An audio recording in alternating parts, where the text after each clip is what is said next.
anteriores e, sobretudo, também estão a decorrer outras sessões que só agora estão a começar a acabar.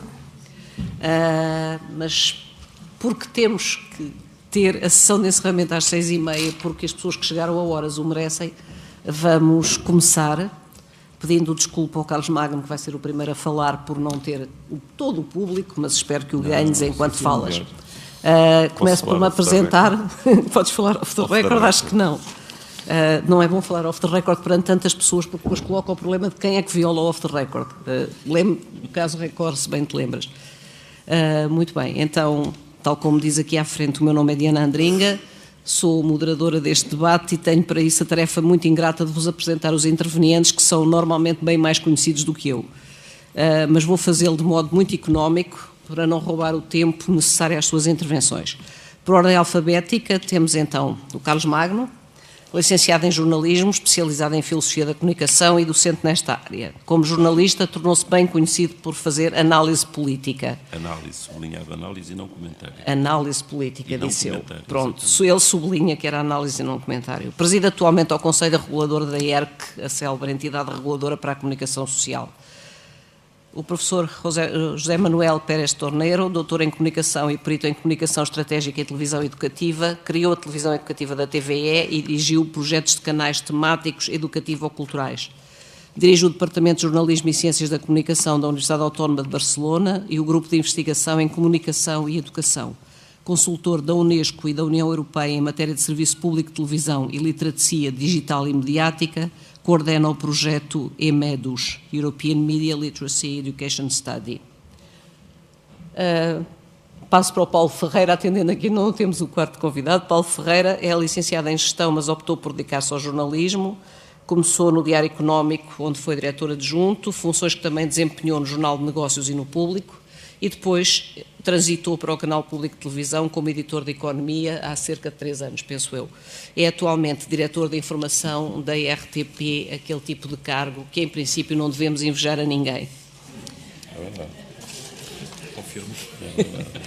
Feitas estas apresentações, proponho para a primeira ronda de intervenções que cada um fale um máximo de 10 minutos, porque, entretanto, contamos que ainda chega o Pacheco Pereira, que será o quarto interveniente, e para não atrasar a sessão final, e proponho que falem, proponho-vos um comentário a propósito do próprio título deste painel, Literacia Mediática e Compreensão do Mundo Atual. E deixo uma provocação. Será preciso mesmo aprender a ler criticamente os média para poder compreender o mundo que eles nos mostram, ou seja, para nos defendermos da sua visão do mundo? Eu lembro uma frase do professor Pérez Torneiro que li numa entrevista e que diz que o discurso massivo mediático não gera inteligência social, antes pelo contrário. Carlos Magno. Ok, pode-se pôr o cronómetro. Muito obrigado. Acho um excelente tema, uma excelente questão colocada pela Diana, lúcida como sempre, e deixem-me dizer-lhes que me sinto um bocadinho órfão do José Pacheco Pereira, porque acabei de regressar da Polónia ontem à noite, e o José Pacheco Pereira, com quem eu aprendo muita coisa, inclusivamente a discordar, ensinou-me há uns tempos um provérbio polaco, que eu nunca tinha ouvido, mas os polacos dizem: eu trocava a minha gloriosa história por uma melhor geografia, que acho que é um provérbio popular muito interessante. E eu percebi isso na Polónia, porque percebi agora ao regressar da Polónia, por uma razão muito simples. Os polacos, em vez de fazer estátuas aos seus heróis, fazem montanhas artificiais, porque como os regimes mudam facilmente e como há ali muita gente que... a Polónia já foi alemão, já foi russo, já foi sueco, já foi tudo. Eles têm medo que as pessoas destruam as estátuas e as montanhas não se destroem. Portanto, constroem montanhas artificiais enormes em homenagem ao general não sei quantos. Bom, e venho ainda um bocadinho marcado por isso, porque finalmente percebi o que é que significa ler o mundo na célebre expressão do Mallarmé, que dizia que o mundo existe para desaguar num livro. A célebre frase Le monde existe pour aboutir à un livre, e que é um poema absolutamente extraordinário. Essa frase é ela própria um poema. E quando a gente se põe a pensar na necessidade de ler o mundo, ler a atualidade, tentar perceber o fio da atualidade, nós deparamos-nos sempre com o problema. Primeiro, a dificuldade em sermos contemporâneos de nós próprios, que é tentar perceber que precisamos de distância para ler a atualidade e aquilo que muitas vezes nos parece importante acaba por não ter importância nenhuma. O Luís, não sei quantos, que morreu guilhotinado, 16, não é? Qual foi o que morreu guilhotinado? O marido da Maria Antonieta. Escreveu no seu diário, naquele dia, nada consta, e nesse dia houve a Revolução Francesa e o mundo mudou. Às vezes nós achamos que determinados acontecimentos não têm importância nenhuma e de repente percebemos que esses acontecimentos foram decisivos para mudanças históricas a que nós assistimos e que nem sempre percebemos. Enquanto jornalista, eu acho que o problema é nosso. Não ponho problemas nem no sistema de educação, nem na cultura geral. Ponho problemas ponho o problema em nós, os jornalistas, que às vezes somos demasiado ignorantes e demasiado arrogantes. Aliás, a ignorância rima com arrogância. E somos excessivamente formatados, perdemos a capacidade de nos interrogar, não sabemos fazer perguntas, só sabemos dar respostas, e temos muita dificuldade em perceber que há sempre coisas novas a acontecer. Somos muito conservadores e temos algum horror à novidade, por rotina talvez, o que é um contrassenso. Por isso é que eu olho para a atualidade, olho para o tema desta conferência e coloco a mim próprio a questão: como é que se explica o momento que nós estamos a viver? Como diz o José Pacheco Pereira, estamos a viver tempos muito interessantes e, como sabem, essa era uma maldição dos gregos. Os gregos, quando queriam condenar alguém a uma vida difícil, diziam-lhe: vais viver tempos muito interessantes. É o que nos está a acontecer. E nós, os jornalistas, temos alguma dificuldade em entender e em explicar. Ora, se nós não conseguimos entender e explicar, como é que as pessoas que nos leem, nos ouvem ou nos veem conseguem, muitas vezes, perceber aquilo que estamos a dizer?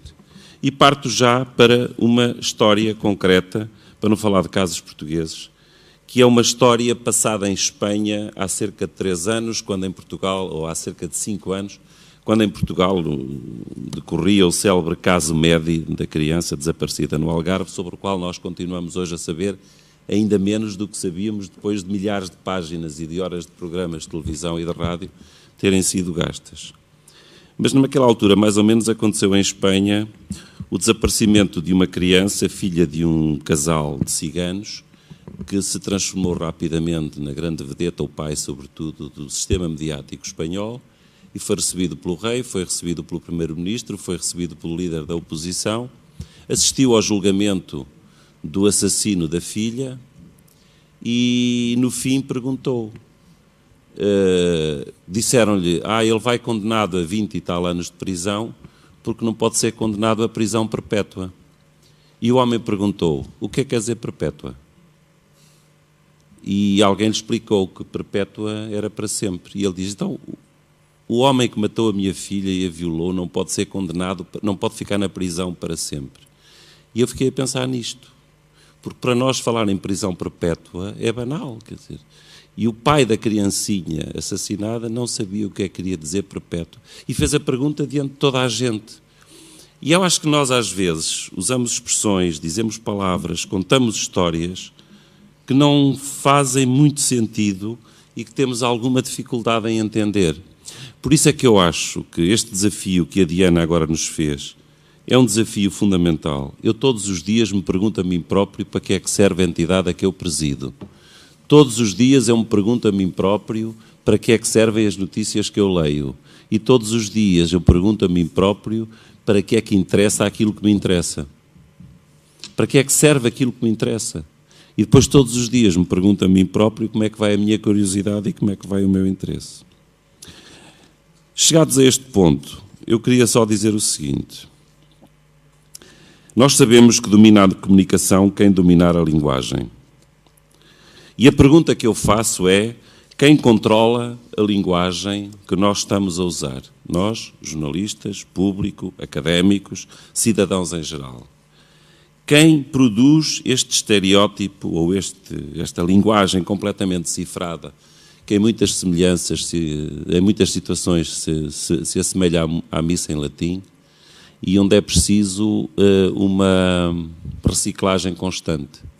Quantas palavras novas entram por dia no telejornal? Qual foi a última palavra que nós aprendemos? Qual foi a última palavra que não entendemos? Qual foi a última palavra que nos suscitou curiosidade? Eu digo isto porque nós estamos tão habituados a imaginar que as coisas estão todas previstas e estão todas feitas, que eu tenho que vos confessar aqui quem é o meu herói, e com isto vou terminar. O meu herói é um homem que hoje vive em Berlim, se embebeda, acredita na reencarnação, tem à volta de 40 anos e chama-se Matthias Rust. Não sei se se lembram dele. Há 20 e tal anos, em 1989, tinha ele 18 anos, salvo erro, e a bordo de um Cessna, partiu de Hamburgo, foi dar uma volta a Helsínquia e aterrou em Moscovo, na Praça Vermelha, numa manhã, a bordo de um avião, que espantou meio mundo porque dizia-se que naquela altura nem uma mosca podia atravessar o muro de Berlim. O sistema estava vigiado de parte a parte e não havia qualquer possibilidade daquele espaço aéreo ser vigiado. E, no entanto, o homem aterrou em Moscovo, na Praça Vermelha, os turistas tiraram-lhe fotografias, as que existem na internet são fotografias tiradas por turistas. Há um miúdo com uma fisga que tenta disparar sobre o avião, vejam lá, nessas fotografias. E quando ele foi preso pelo KGB, o KGB achava que aquilo era manobra da CIA, a CIA achava que era uma operação do KGB, e interrogado pelos jornalistas, a primeira vez que ele pôde fazer declarações públicas, perguntaram-lhe, então o que é que acaba de fazer, o que é isto? E ele só pedia, por favor, não digam à minha mãe que eu fugi de avião, que ela pensa que eu fui ao cinema. O homem chama-se Matthias Rust, está vivo, eu falei com ele há uns anos, e é de facto uma personagem singular, porque quando nós achamos que é fácil explicar o mundo, que está tudo dito, e que perdemos a capacidade de nos surpreender, eu acho que o jornalismo existe para isso. Primeiro, para se deixar surpreender, e depois para nós surpreendermos os outros. Por isso é que, quando sessões destas, ou questões destas nos são colocadas, da literacia mediática, eu não gosto de olhar de cima para baixo e dizer, pois e tal, é preciso ensinar às criancinhas, é preciso ensinar às crianças a educação para os média, como se ensina a educação sexual e a educação para o trânsito. É verdade. Mas eu acho que nós todos temos que aprender e, sobretudo, todos temos que mudar, em primeiro lugar, de linguagem. Mudar de linguagem é a primeira condição para percebermos. E a prova disto é uma imagem que eu trazia num slide, mas não é necessário mostrar, porque toda a gente consegue visioná-la. É uma imagem do muro da faixa de Gaza, construído pelos israelitas, e nesse muro há muitos grafites. Bom, declaração de interesses, eu fotografo grafites. Tenho para aí 60 mil grafites fotografados em todo o mundo, e continuo a tentar perceber quem é que anda aí a escrever pelas paredes, o que é que anda a dizer, que são coisas que habitualmente não entram no espaço mediático, mas quando chegam ao espaço mediático com uns meses de atraso, trazem geralmente uma nova linguagem, trazem geralmente novos conceitos. Mas nesse muro da faixa de Gaza há vários grafites, alguns deles famosos, como o do Banksy, por exemplo, mas há lá um grafite que a mim me enche as medidas. E o grafite diz apenas Ctrl, Alt, Delete. Num suporte primitivo como é o muro, desde sempre se escreveu nas paredes, linguagem digital. E eu acho que são estes paradoxos da comunicação que nós temos que perceber, e temos também que perceber como é que podemos ser contemporâneos de nós próprios, como diz o Gil Lipovetsky, que é a grande questão da atualidade. Muito obrigado.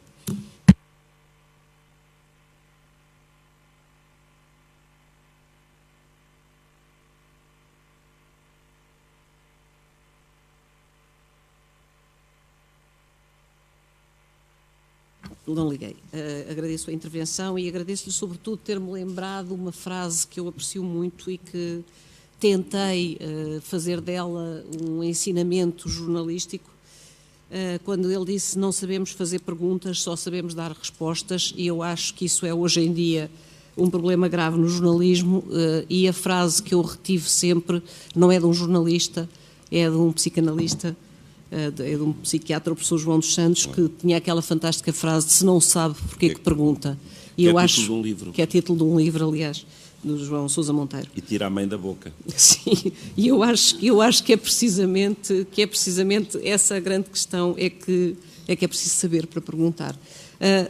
Peço agora que fale o professor Pérez Torneiro, que tem uma característica, acredita ainda que é possível que a televisão seja educativa, que a televisão seja inteligente, que os média possam propor-nos a inteligência. Sí, lo que no sé si para bien. No sé si para bien o para mal.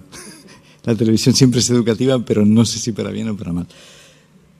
No sé si lo que voy a decir es verdad, pero tiene que ver con lo que ha dicho Carlos. Le preguntaron también a un publicitario, o un publicitario, mejor dicho, le dijo a otro: por favor no le digas a mi madre que trabajo en publicidad, porque ella piensa que soy un pianista en un burdel. Exacto. Que además fue consejero de Mitterrand, y de aquellos lodos vienen estos barros. Porque tal vez lo que hemos perdido es el sentido global del peso del discurso, y nos podemos martirizar como periodistas, autocriticarnos como periodistas y no darnos cuenta de que lo que está sucediendo es que el discurso de la publicidad es como Dios, lo está ocupando todo, que tiene que ver con el lenguaje. Pero quisiera añadir a las palabras de Carlos, que me han parecido excelentes, que si el cambio del lenguaje que tenemos que hacer se para solo en la semántica, creo que será un cambio frustrante, porque no basta con comprender el mundo, no basta con dominar la sintaxis del lenguaje, no basta con conocer los signos del lenguaje. Lo que nos debe preocupar y lo que crea frustración hoy día es qué hacemos con el lenguaje, cuál es el sentido pragmático del lenguaje. Y en este voy a dar algunos titulares, porque en 10 minutos tampoco se puede hacer mucho, pero yo creo que no basta con comprender el mundo actual. No es suficiente disponer de un lenguaje ni de un discurso para comprender el mundo actual. No basta con políticas que potencian la sociedad de la información, porque la explosión de información está creando saturación informativa y narcotización del espectador y del ciudadano en general. No basta con pensar que el conocimiento añade conciencia a la información y que somos muy conscientes de una situación, porque puede conducir al solipsismo consciente, pero el solipsismo. Lo que nos hace falta es un conocimiento útil, y ese conocimiento útil no es el conocimiento inteligente que proponen algunos, que es pura interactividad. Es el conocimiento que sea capaz de cambiar las cosas, cambiar la sociedad. El gran punto que debemos comprender hoy día en el mundo actual es la crisis, que es como un juego de prestidigitación. Tenían ustedes algo y ahora no lo tienen. Tenían ustedes medicina y ahora no lo tienen. Tenían ustedes dinero y ahora no lo tienen. Ese juego de prestidigitación, por mucho que lo digamos, aún no lo comprendemos. No lo comprendemos. Y si lo comprendemos, no podemos modificarlo. Y esto está creando frustración enorme, y en el periodismo fundamentalmente. Hay un informativo en España que se llama El Intermedio, informativo de humor. El informativo de televisión española, de casi todas las cadenas, empieza a las 9 de la noche. Cuando ya lleva media hora el informativo, arranca El Intermedio. Se ha convertido en el programa de información más visto. Es un programa de humor, se llama Intermedio porque discute un medio con otro, y las primeras palabras del presentador, que es un humorista, es: acaban de ver ustedes las noticias, ahora les contaremos la verdad. Que me parece que es una muy buena reflexión sobre lo que está pasando en relación con la pérdida de credibilidad del periodismo. Pero no porque el periodismo no sea creíble, porque hay mucho trabajo honesto y honrado en buena parte de los periodistas, sino porque no sirve para casi nada que no sea la toma de conciencia solipsista que nos conduce a una especie de depresión y a una incapacidad de actuar. Por tanto, si quisiéramos afrontar el cambio mediático y discursivo que habría que hacer, estoy de acuerdo, cambiar el lenguaje, pero para hacerlo más útil y más pragmático. Se mezclan muchos discursos en nuestra sociedad. Están algunos que nos cuentan lo que pasa, los periodistas, los políticos, la gente en la calle, los rumores, pero muchas cosas que pasan no nos las cuentan.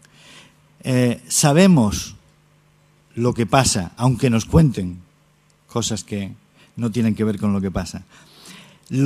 Nosotros contamos muchas más cosas, estamos siempre haciendo un cuento permanente de la realidad, pero el problema es que no hay una esfera pública unida, se está destruyendo una esfera pública que sea capaz de movilizarnos social y colectivamente.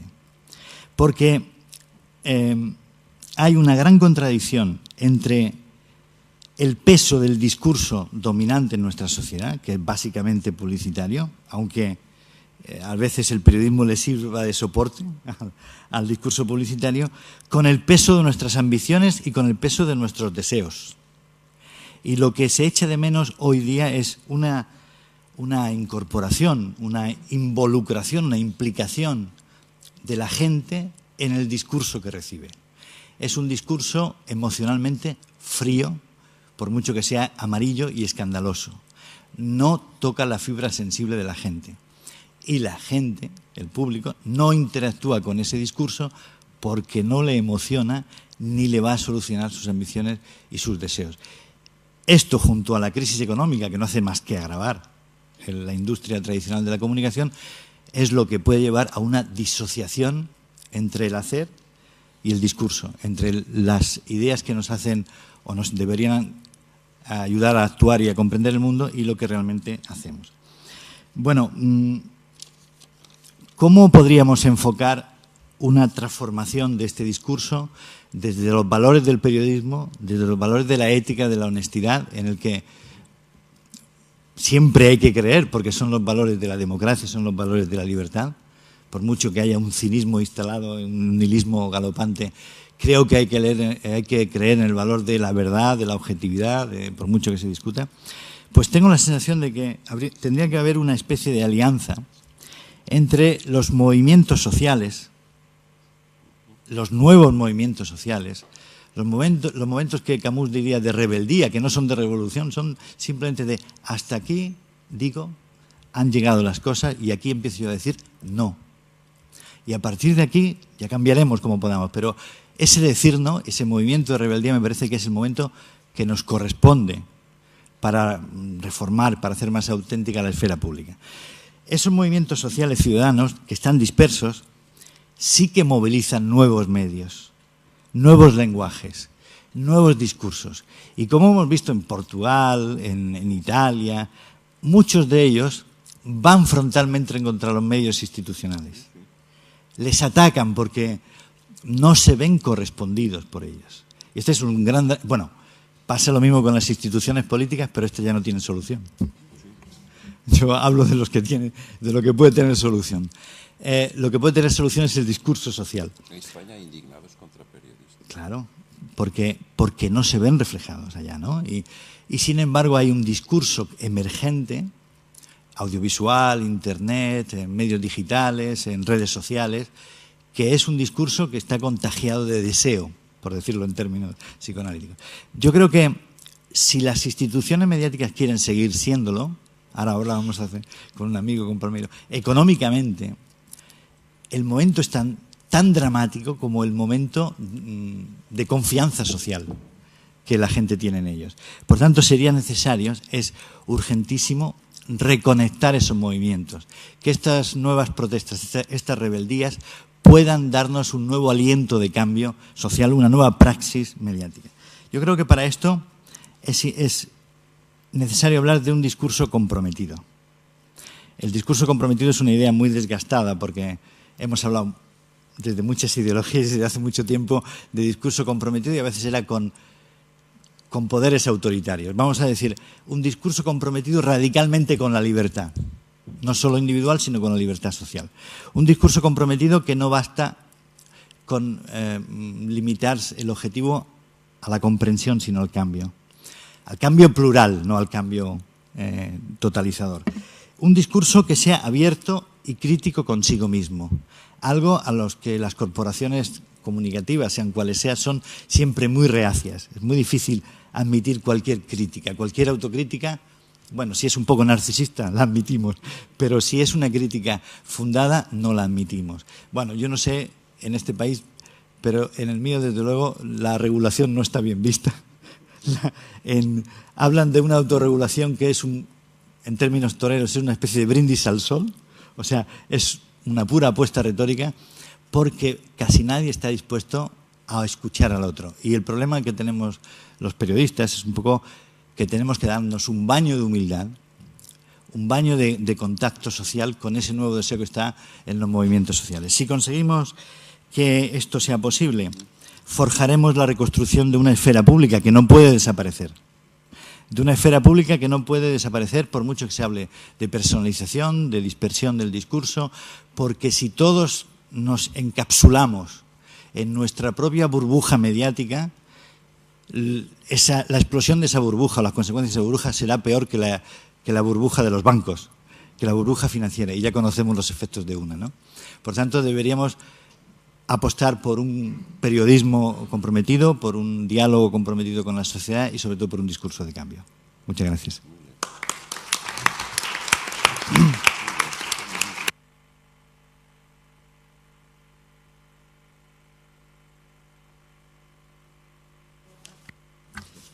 Paulo, tu és responsável pela televisão de serviço público, que dir-se-ia que seria uma dessas que tinha por obrigação tentar recriar esta esfera e ir buscar as pessoas que podem andar à espera e refletir a realidade.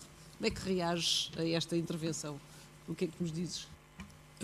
Digo que tem razão de ser, que se questione, de facto, como fez o José Manuel Pérez Torneiro, a forma como nós, no espaço mediático, nós, a começar por nós jornalistas, de facto, vamos reagindo a estes tempos novos, e ao mundo que nos rodeia, enfim, às dinâmicas que até certo ponto nos ultrapassam. Isto é, como é que nós gerimos a informação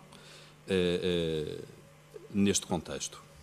Eu acho que nós nunca tivemos tanta informação, isto é, nunca estivemos sujeitos a um bombardeamento tão grande de informação, todas as horas, todos os minutos, todos os segundos, de várias formas, mas provavelmente nunca estivemos tão longe da compreensão também. Porque estamos a falar de planos distintos. Aqui há 30 anos, quando nós sabíamos, geralmente às 8 da noite, o que é que se tinha passado no país e no mundo, enfim, no ritual do telejornal. Nós hoje, quando chegamos às 5 ou 6 da tarde, basta ligar um computador, consultar um smartphone ou um tablet, e sabemos rapidamente, ou pensamos que sabemos o que é que se passou no mundo. Lemos alguns títulos nas redes sociais ou nos sites dos jornais, vemos alguns tweets, seguramente, percebemos alguns factos que se terão passado. Agora, eu não estou seguro que a compreensão e a ligação entre esses factos todos seja hoje melhor feita por quem tem acesso a essa informação do que era há 20 ou 30 anos. Porquê? Porque hoje o domínio é da velocidade, e esse tempo que eu falava há pouco é o tempo tecnológico. É uma coisa boa, eu acho que a evolução tecnológica é sempre uma coisa boa, depende depois é da forma como nós conseguimos utilizar essa tecnologia. Mas o tempo é da velocidade, e a velocidade é muitas vezes inimiga da profundidade. E é entre estes dois paradoxos que o jornalismo hoje, de alguma maneira, se vai fazendo e vai navegando. Nós hoje queremos ser os primeiros a contar um facto, seja num canal de notícias 24 horas por dia, que não tínhamos há 15 anos em Portugal, seja no site do órgão de comunicação social, seja no Twitter, no Facebook, queremos ser os primeiros a narrar um facto. O problema é que vamos passando de facto para facto, sem percebermos, muitas vezes, o anterior. E por isso eu me tenho aqui na tal palavra compreensão do mundo atual, que é onde, para mim, de facto, esta compreensão do mundo atual é o grande ponto desta discussão. O que é compreensão? Compreensão é a tentativa de ligar causas e efeitos, de perceber perante um facto o que é que a causou e que impactos é que esse facto pode ter. Implica geralmente contexto, profundidade, enquadramento. Implica tempo da parte do jornalista e conhecimento, já agora. Tempo para aprofundar, tempo para fazer as perguntas todas que é suposto fazer perante um facto. O jornalista geralmente sabe pouco, tem é que saber quem sabe.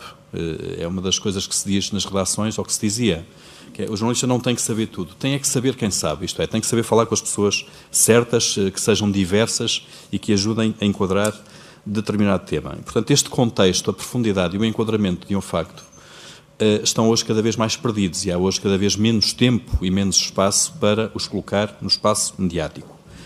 A televisão nunca foi um meio por excelência para isso. Aliás, há aquela velha frase que se diz nas redações, que é a rádio conta, a televisão mostra e os jornais explicam. Portanto, a profundidade da informação sempre esteve muito ligada aos jornais, mas obviamente que nas televisões também há formas e formas de trabalhar. A informação, como é evidente, não tem tudo que ficar pela rama, pelo minuto e meio de peça de telejornal, como é evidente. E, portanto, é preciso perceber isto para até certo ponto se perceber o jornalismo, a qualidade do jornalismo que se faz hoje. Que é um jornalismo que dá às pessoas muitos dados, mas que os liga muito pouco e que os enquadra menos ainda. Nós temos hoje muita espuma mediática, cada vez mais, diria eu. Temos uma falsa noção de informação, ou melhor, temos muita informação, mas pouca compreensão. E isto, já agora, este problema tecnológico, ligo também à questão que, para mim, é a maior ameaça neste momento no mundo desenvolvido e nas democracias, à qualidade da informação e até à liberdade da informação, que são as questões económico-financeiras, basicamente. Não havendo, em muitos casos, no nosso país, nomeadamente, tentações políticas ou controlo político, se quisermos, sistemático da informação, e eu penso que nós conseguimos, de uma forma genérica, em Portugal, fazer um jornalismo livre e independente. Há, no entanto, questões económico-financeiras que se prendem com a saúde dos órgãos de comunicação social, que são, de facto, a maior ameaça. Que tem muito a ver também com esta questão da tecnologia. A evolução tecnológica e o consumo de informação gratuito a que as novas gerações se habituaram faz com que os modelos de negócio, isto é, a sustentação dos jornais, nomeadamente, esteja muito em causa hoje em dia. Isso, obviamente, que tem tudo a ver e que interfere na qualidade da informação e no tal aprofundamento. As redações têm cada vez menos pessoas, têm cada vez menos pessoas com background, isto é, alguns cabelos brancos nas redações que são muito importantes, que conseguem ligar factos do passado a coisas que estão acontecendo no presente, que dão a tal compreensão, ajudam a compreender. Isso é muito importante. E essa ameaça económico-financeira constitui, para mim, a maior que nós temos hoje em Portugal à qualidade da informação. Isto pode ser ligado de alguma maneira também à tal literacia mediática, à educação para os mídias. Será que hoje um utilizador comum, um cidadão comum que tem a sua página de Facebook, que navega sobretudo nas redes sociais, distingue nestas redes sociais o que é informação verificada, feita por jornalistas de acordo com as regras, informação de qualidade, se quiserem, daquilo que muitas vezes são boatos, são coisas que alguém pôs a correr e que se tornam virais, que muitas vezes já foram desmentidas, mas que o desmentido não passou? Será que as pessoas têm noção da distinção aqui entre aquilo que é jornalismo, aquilo que é informação de alguma forma feita de forma profissional e aquilo que são simples dados e boatos atirados para o espaço público? Eu tenho noção que não há esta noção da parte dos utilizadores, se quiserem, comuns e menos esclarecidos sobre isto, destas novas formas de acesso à informação. Mas eu penso que também que a educação para os mídias tem tudo a ver com o nosso grau de cidadania. E não é por acaso que os países com maiores índices de leitura de jornais ou com maior consumo de informação são também aqueles que aparecem muitas vezes nos rankings superiores dos rankings de desenvolvimento humano, são os países onde a participação cívica dos cidadãos, a vários níveis, política, social, por aí fora, é também superior. Esta questão também da fragilidade económica ou financeira dos mídia leva-nos à outra questão de saber até que ponto que as redações estão preparadas para nos ajudar a compreender o mundo. Porque só há uma forma de explicar bem uma coisa, é alguém entender muito bem essa coisa. Se nós não entendermos nas redações, que acontece muitas vezes também, dificilmente a conseguimos explicar. E para fechar, eu concordo também com o Pérez Torneiro de que, de facto, nós ainda não percebemos esta crise económico-financeira que domina há 2 anos, ou mais até, os alinhamentos informativos. Não entendemos, antes de mais, também porque é uma crise muito técnica. E nós, há pouco, o Carlos Magno perguntava qual foi a última palavra que entrou no telejornal. Eu arriscaria que é swap. Quando se abre um telejornal com a palavra swap ou com um caso à volta dos swaps, eu duvido que 95% das pessoas consigam entender o que é que está ali. Por mais é um swap de notícias, portanto, aquilo é um rolo compressor quase, passamos de umas para as outras. Mas a crise é muito técnica, de facto. É técnica na sua essência, nas suas causas e nas suas consequências, como se está a ver, é os swaps, é os ratings, são os yields da dívida pública, enfim, tudo aquilo que hoje em dia abre qualquer telejornal. E, de facto, compete-nos a nós, de alguma maneira, transformar isto numa linguagem simples que, ao mesmo tempo, não seja simplista. E este é o grande desafio, de facto, no jornalismo que nós fazemos hoje em Portugal, é descodificar, é fazer compreender o mundo, é resistir muitas vezes àquilo que é a velocidade imposta por fora, de alguma maneira, pela nossa vida do dia-a-dia, para tentar dar mais densidade à informação, até porque eu acho que está aí, de facto,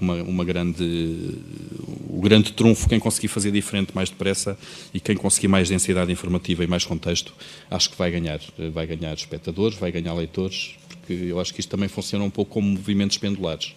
Nós estamos a bater num extremo da espuma e talvez agora quem conseguir encontrar um caminho alternativo, se quisermos, com mais contexto, com mais calma, pode ganhar aí, de facto. Na minha parte tentarei fazer, na RTP então, dar o meu contributo a isso. Está bem.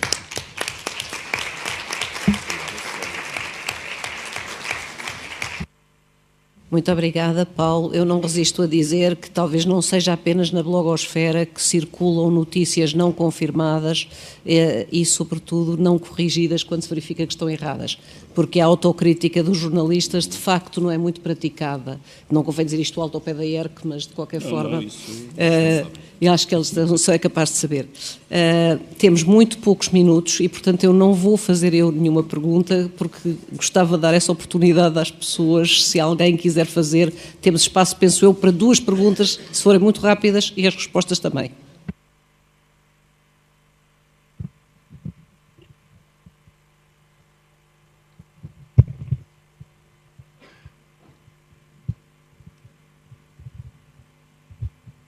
Boa tarde.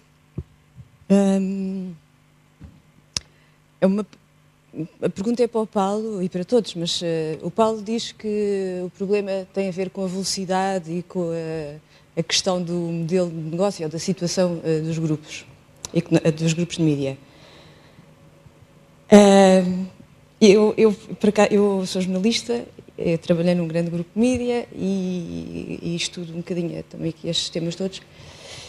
E, por exemplo, eu quando tinha 16 e 18 anos, eu não percebia o que é que lia nos jornais, fazia um esforço enorme, desde criança, que olhava para a televisão, mas eles falam tanto, eu tentava mesmo perceber, perguntava aos meus pais, não percebia.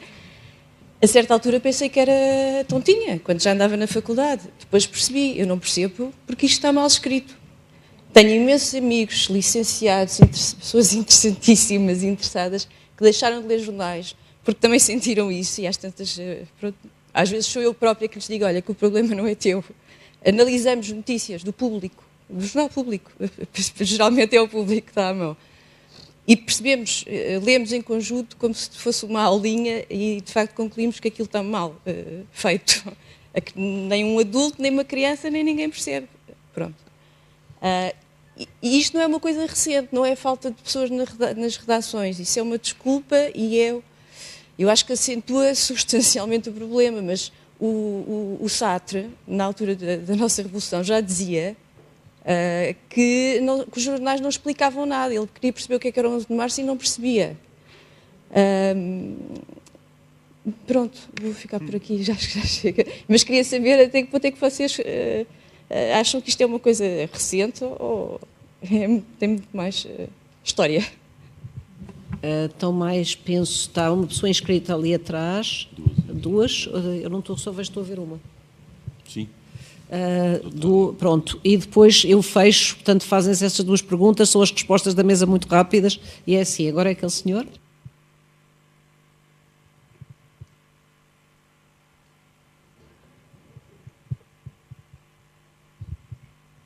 Muito boa tarde, obrigado pela sessão. Eu só queria aproveitar aqui a presença do diretor de informação da RTP para dizer uma coisa que eu penso há muito tempo e que me faz imensa impressão, porque conheço alguma parte do interior do país, que é o seguinte, é quando falou na linguagem simples, clara da informação, e estou sobretudo a falar, o serviço público não é o serviço só para as populações urbanas ou mais informadas, é sobretudo a informação televisiva para as pessoas do interior que não têm acesso a mais nenhum meio a não ser a rádio. É que eu refiro-me também à rádio.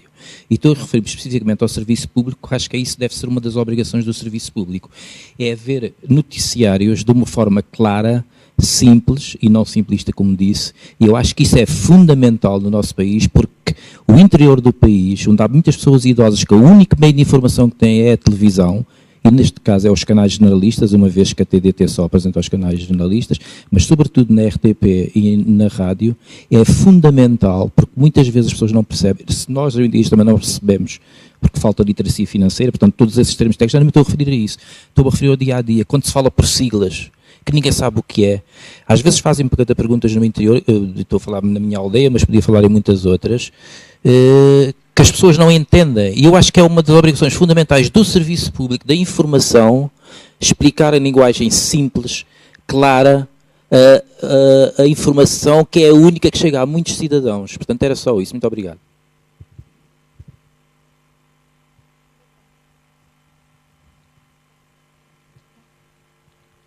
Os meus parabéns sinceros às intervenções que todos fizeram.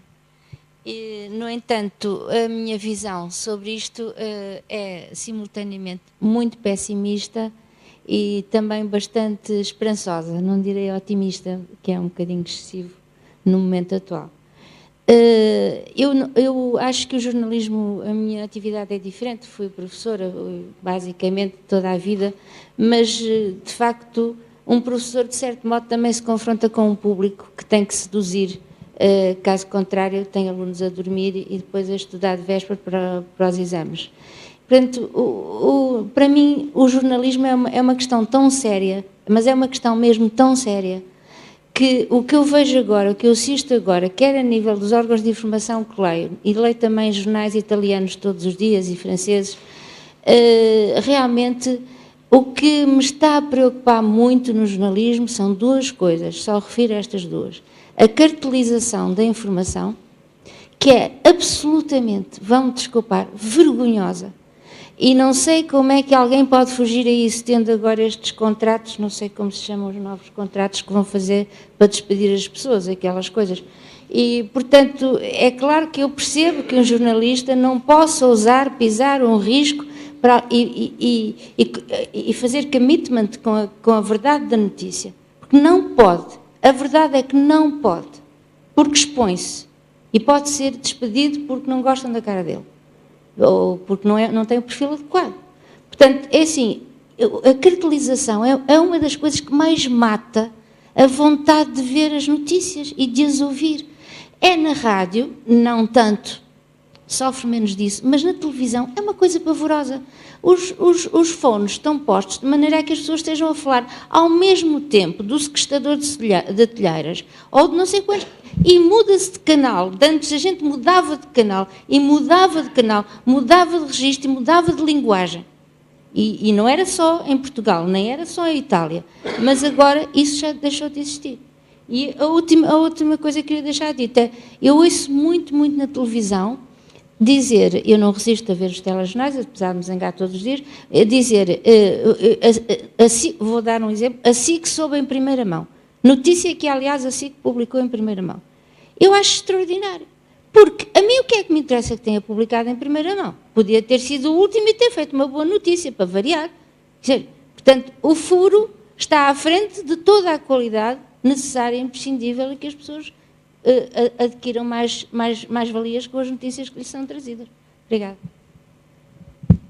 Eu vou-vos pedir que sejam muito breves na resposta. Começo pelo Paulo, porque lhe foi proposta uma interpelação direta.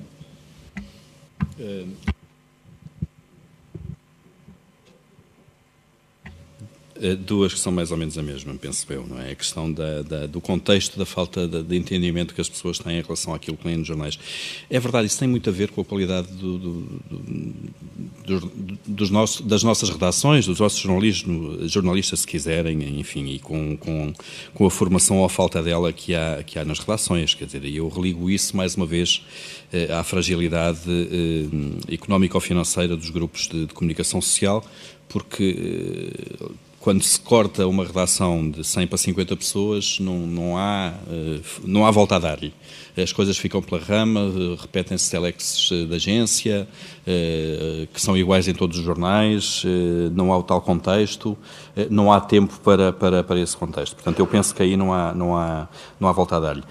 A linguagem simples é um esforço constante, de facto. Nós, todos os dias, nas redações, a propósito da crise ou não, tentamos descodificar da melhor maneira aquele facto, aquele conceito, aquele acontecimento. Muitas vezes não conseguimos, admito, não conseguimos chegar àquilo que muitas vezes é o telespectador padrão. Admito isso perfeitamente. Mas chegamos a um ponto também, descodificamos até quando. Nós temos que passar todos os dias a explicar o que é uma dívida pública, ou o que é um déficit, enfim, são conceitos, isso tem um pouco a ver também com a falta de literacia do país, penso eu. É um esforço constante, admito que muitas vezes não conseguimos da melhor maneira, mas é um esforço constante na RTP. Quanto à catalisação da informação, eu penso que tem a ver com a escravidão da agenda, de facto. Nós vamos todos a tudo, às mesmas coisas, nas redações, e depois fazemos zapping nos telejornais e encontramos alinhamentos. Não são combinados, mas são alinhamentos que resultam iguais ou idênticos, isto é verdade. Daí a tal, eu acho que há aqui um caminho para fazer quem conseguir coragem, porque é preciso coragem, para quebrar rotinas de 10, 15 anos ou 20 e fazer diferente, sem dúvida. A ditadura da agenda. Carlos Magno, queres falar sobre isso? Sim, posso, embora não tenha sido... Um minuto, já começou. Primeiro, eu acho que isto é um assunto sério que tem que se discutir seriamente com pessoas sérias, e este é o caso. Este minuto que agora me dão é um minuto extremamente importante, porque queria dizer o seguinte: eu penso hoje como Presidente da IERC o que pensava há 2 anos, e acho que os problemas, dos problemas editoriais e da comunicação em Portugal são os mesmos. Proletarização dos jornalistas, profissionalização das fontes e cartelização da agenda. Eu tenho vindo a dizer sistematicamente. Muita gente me diz que o Presidente da IERC não pode dizer isto. Paciência. É preciso existir e não desistir. Segunda questão. O Pérez de Torneira pôs aqui a questão séria, que é como é que se pode pôr a comunicação a falar para essa gente? Eu estava há pouco a dizer que há títulos em Espanha, nomeadamente no El País, que diz indignados contra periodistas. Já começa a haver, exatamente por questões de linguagem, por disfuncionalidade óbvia. Estou a ver o Adelino Gomes ali ao fundo, ainda não lhe contei esta história, mas ela é exemplar. No dia 25 de abril de 2013, ao fim da tarde, fui ao Largo do Carmo, onde ele fez aquelas reportagens do 25 de abril que ainda hoje nos emocionam, em 74. E sabem quem é que estava em cima da Chaimite, que lá estava... e que vem do museu do movimento das forças da Associação 25 de Abril, estava um grupo de anónimos com as suas máscaras, eu fotografei-os, e é um grande momento porque eles estavam ali a fazer a festa, e não percebia muito bem o que se tinha passado naquele largo, porque eles hoje comunicam de outra maneira, têm outra noção, têm outros slogans, têm outras ideias, e eu imaginei o Salgueiro Maia a falar com aqueles homens, que devia ser extremamente interessante. A Diana já me está aqui a fazer sinal, mas deixem-me dizer-lhes o seguinte: nós hoje vivemos um mundo da completa irracionalidade. Como disse há pouco, acabei de chegar da Polónia e vi na Polónia o meu colega italiano a explicar como é que era a comunicação política na televisão italiana por causa do Berlusconi, e vi um suíço de boca aberta a não perceber e a fazer-lhe perguntas sucessivas. O suíço continuou sem perceber e o italiano está a continuar a tentar explicar, provavelmente. O diálogo prossegue. Mas é uma caricatura daquilo que se passa hoje na Europa e no mundo. Mesmo para terminar, e porque me parece, eu continuo a ser marxista, falou no Sartre. O Sartre é provavelmente a pessoa que vem mais a despropósito neste processo, porque ele, quando veio cá no 25 de Abril, era um maoísta, eu sei, era um maoísta. Vale a pena ver o que o Sartre disse quando cá chegou e os conselhos que deu aos militares portugueses e tudo aquilo que se passou, para se perceber também como é que em determinados momentos históricos todos falhamos, incluindo os mais inteligentes e os mais brilhantes. E mesmo para terminar, eu gostava de dizer que continuo marxista e permitem-me por isso que lhes cite a célebre frase do Marx, salvo erro nas teses de Feuerbach, quando ele diz: ele diz os filósofos, eu vou dizer, os jornalistas limitam-se a interpretar o mundo, mas eu acho que a questão está em explicar a lógica das notícias que fazem os jornalistas. E só. Isso já era bom.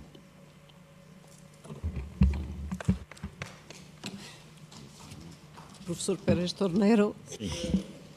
Un minuto, sí. Sí. Bueno, yo quisiera ser optimista, ¿eh? Y creo que hay razones para serlo. Primero, porque no hay ninguna para no serlo, porque perdemos fuerza. Es una razón emocional. Es ahora cuando necesitamos ser más optimistas y plantearnos más objetivos.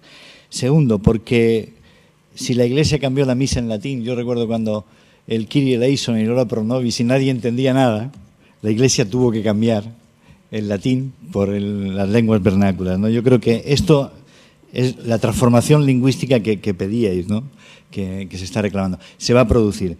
En segundo lugar, porque creo que hay hoy día, en Europa especialmente, y en el sur de Europa más todavía, un examen crítico a todas las instituciones que está creando una lucidez como no la ha habido nunca.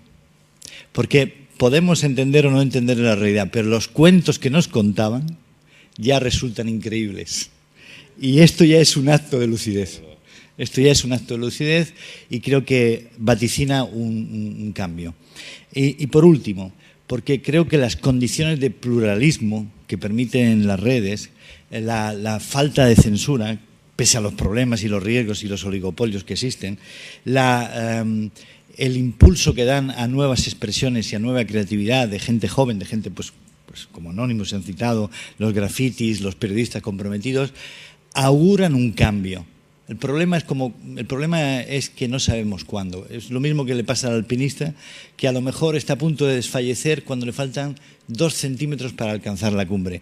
Pero que la cumbre existe y que llegaremos, estoy plenamente convencido.